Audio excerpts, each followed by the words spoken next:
Hello you lovely people and welcome. In this video I'll be cold starting the DC Designs AV-8B Harrier 2. Now two things to just to bring to your attention. First major one, my graphics card recently updated and as a result has caused my cursor to show up in videos not where I'm pointing it. So just an example, this COM volume knob here, as you can see it's illuminated. My cursor is above it, but I can guarantee when I play this back in the video it will be down to the left, down and left, round about where the 0 is, I should think. This is slightly annoying, I know, and I apologise. I will try and get the problem fixed, but in this video just keep an eye on the switch or button that's illuminated and disregard my cursor. And the second one, not so major. I'm in a dark and cold Harrier, but two changes that I've made. I've got the canopy open and the fuel cock is closed. So with that, let's begin. So we will start down at the bottom left and work our way round. I will give some brief explanations for some of the switches, just in case you don't understand what they're about, as we go round. So the first one is the DEX. This is the digital engine control system, and what this does is it automatically controls the engine performance in various conditions and following different pilot inputs. Part of the fuel system, and it controls two digital engine control units, and the reason for there being two is that so there's a redundancy basically, and so if one fails we have a backup. On goes the fuel cock. Next is the engine RPM switch. It's currently in low, that's high. In the low position, which is default, it will show the fan RPM on the engine display panel up here. In the high position, so if we were to flick that up, it would show the compressor RPM, which is the higher RPM on the engine display panel here. I don't think it actually does that at the moment, but that's what it does anyway, and we'll leave that in default. EFC is the engine fuel control, and it's responsible for choosing which digital engine control unit will be controlling the engine at any one time. And what you'd normally do is when the engine's spooled up, you would test each one to make sure there's no dip in performance in the engine, or there's no failures. Next is the lids. By the way, we'll keep that default number 2. Lids, lift improvement device system. This works in conjunction with either the fixed strakes or the cannon under the aircraft, and there is a retractable fence just behind the nose wheel door. If we jump outside I'll show you. As you can see, I've got the cannons here, slightly enlarged compared to the fixed strakes, so the lids will work in conjunction with these, and as you can see there, just behind the nose wheel door there is a retractable fence. Basically what that does is that it increases the lift by directing jet fountain energy and reducing hot air ingestion whilst in ground effect. So yeah, quite a handy little device to have. Go back into the cockpit. Okay, so up from lids is the OBOGS, onboard oxygen generating system, or oxygen for short. We'll switch that on once the aircraft is up and running. External lighting, so we want the position lights and anti-collisions on. This controls the slime lights or formation lights, and as we are not in the dark or in formation with anyone else, we won't need those. Up from that is the fuel panel. Switch on the fuel prop. Fuel prop feeds the engine from both fuel tanks in equal measure to stop an imbalance in the aircraft. Switch on the fuel pumps. Up from that is the manual fuel. Now what that does is that provides alternate means of engine control if the primary fuel control system fails. We don't need it, but it's there. Up from that, jet pipe temperature limiter, we want that on. Up from that we've got the SARS, which is the stability, augmentation and altitude hold system. We want the pitch, roll and yaw switched on. What this will do is activate the stability augmentation in those axes. Q-fill here, and what that does is that provides force feedback based on aircraft's airspeed and dynamic pressure. Next to that is altitude hold and automatic flying controls. Those work in conjunction with each other and which should be shown in another video. Landing light, we'll come back to that shortly.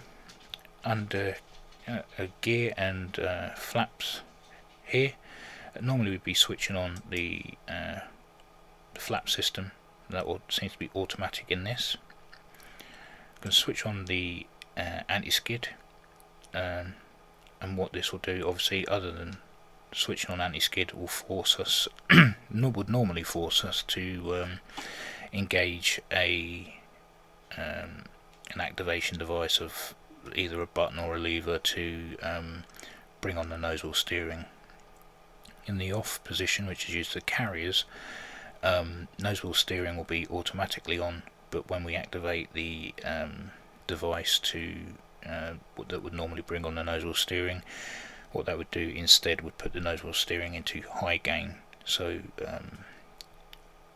moving around a carrier is a lot easier. But as we're on the airfield, we'll put the anti-skid on. Don't need to do anything with those, nothing with the ODU. Underneath the upfront control, we're going to switch the altimeter from barometric to radar. Don't need to do anything with the scratch pad. Down here and behind the yoke, I'm going to take that away. These switches will just be left in default for now. This is our inertial navigation system aligning switch, as I don't think that's actually implemented, so but we will go through that anyway as part of the start procedure shortly. Switch on the flow switch here, bring back the yoke, zero out our barometric altimeter to ground elevation. Okay, nothing on the engine display panel or on the expendables panel.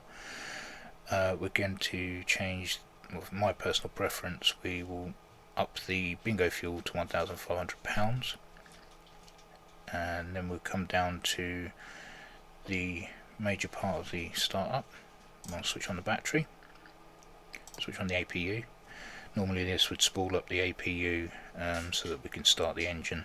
I'm not sure if that's part of the process at all in this, but we'll go with it anyway. Assuming the APU is now spooled up, we can now start the engine.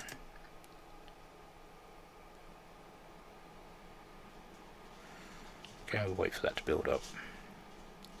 As you can see, we've got all our information here. We've got inlet guide vane, compressor RPM, fan RPM, jet pipe temperature, all of our major information for the engine, and also how much weight we've got down here at the bottom with H2O and fuel. I'm going to dim that slightly because it's a bit too bright.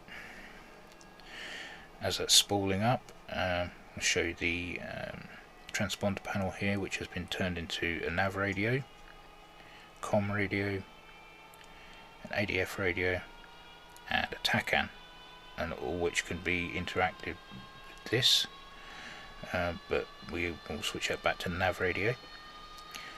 So the engine start switch has come off. We'll wait for the APU to disengage.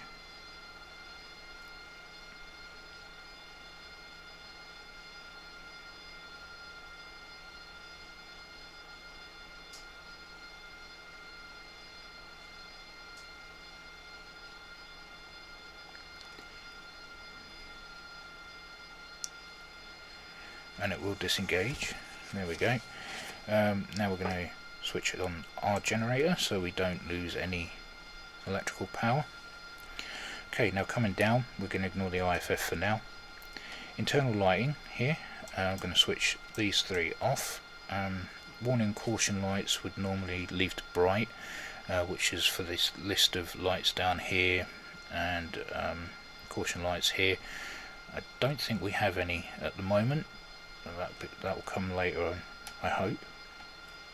Behind that is the climate control panel. So switch on the cabin, keep it on auto. Switch on the cooling for the forward equipment bay. Aft equipment bay is already on. Covers and chocks already off. Come back round to the left. Switch on the oxygen lids. Going to position our short takeoff stopper so that we want 70 degrees on the nozzle here. I don't tend to use this as it doesn't seem to align with this very well. So I would disregard that for the moment and just use what's on the HUD. So if we move our nozzles back, we get 74 degrees. Bring that back a tiny little bit, put them forward again, back again, 76, so that's a bit too far. Normally you would have an actual proper stopper, but in this that's not the case. 73 degrees, that's close enough. Okay, switch on the landing light. Flaps down to short takeoff and landing. As you can see, we've got 61 degrees here, 62 degrees on the HUD. Okay, we're going to zoom out a little bit. Normally we would set our jet pipe limiter, jet pipe temperature, sorry, sortie jet pipe temperature to what is reading there. Obviously that's previous sortie temperature. We'd hit that, that would reset it to what is on there now at 260 degrees, and then at the end of the sortie it would let the people know, ground crew know and pilot know that the jet pipe temperature, how high it got during the sortie. Obviously we've got max jet pipe temperature 900 degrees there. So I think we are good to go. Just one more look around. Okay, and just show you the INS quickly. So this knob, we would turn it. If we were at sea, we would do that into the C position. The aircraft be hooked up to the ship's or carrier's INS system by an umbilical cord. We'd wait for that to just align with the ship's INS, and then we'd be good to go. With the ground position, what we would do is we'd go into maps, put in data. It would ask for either coordinates for north, east, south and west, and then we'd come over here, switch over to magnetic variation, and that would obviously be the magnetic variation to where we are, and then come over again, we'd flick altitude, be able to put the altitude in, press enter. All of that would be stored in the computer, and then we would align with the ground here. Takes a little while to align, but once it is aligned we would then either switch to nav or IFA. Nav is pretty self-explanatory, it's just the navigational data from the INS.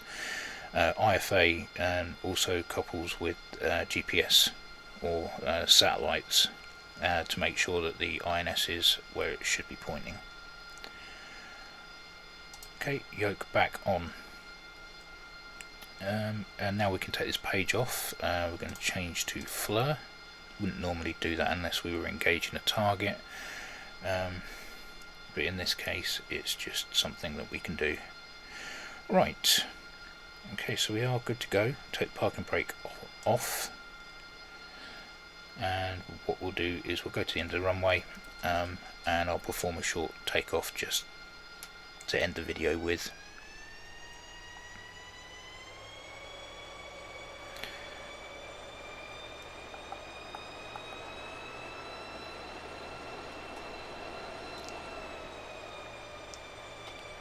As you can see, we've got jet pipe temperature there, we've got RPM on the HUD as well, nozzles and flaps.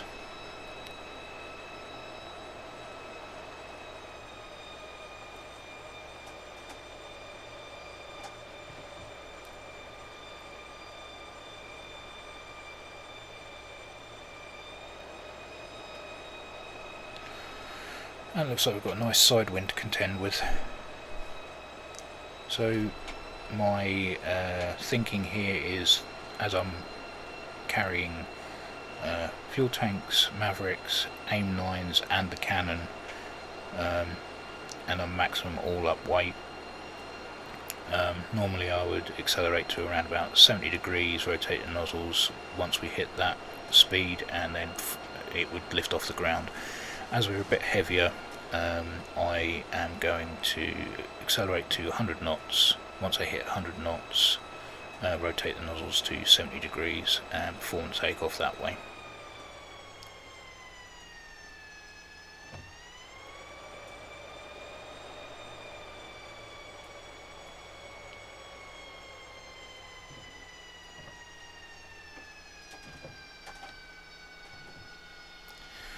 Okay, one more look around before we go out onto the runway.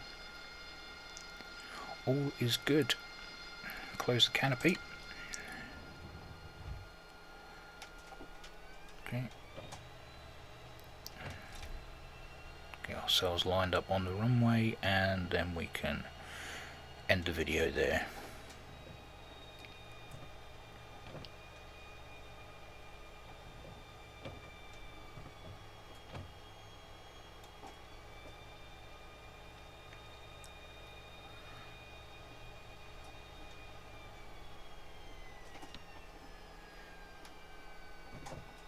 Okay. Yep, so I'm expecting a nice kick to the right once we get off the ground. Right, let's get going.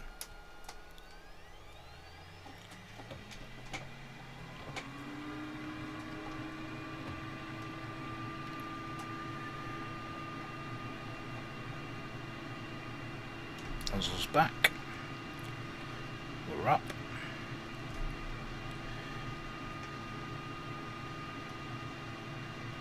Gear up.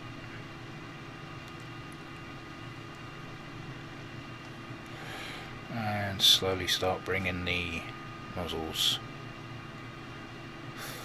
aft.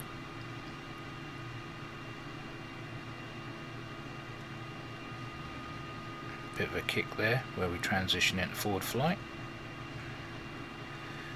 Well, quite a bit of a battle there with the side wind.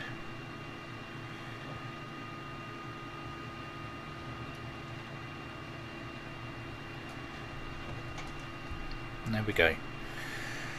So that was cold starting the DC Designs AV-8B Harrier 2. Hope you got something from that, and as always, take care, and I'll see you in the next one.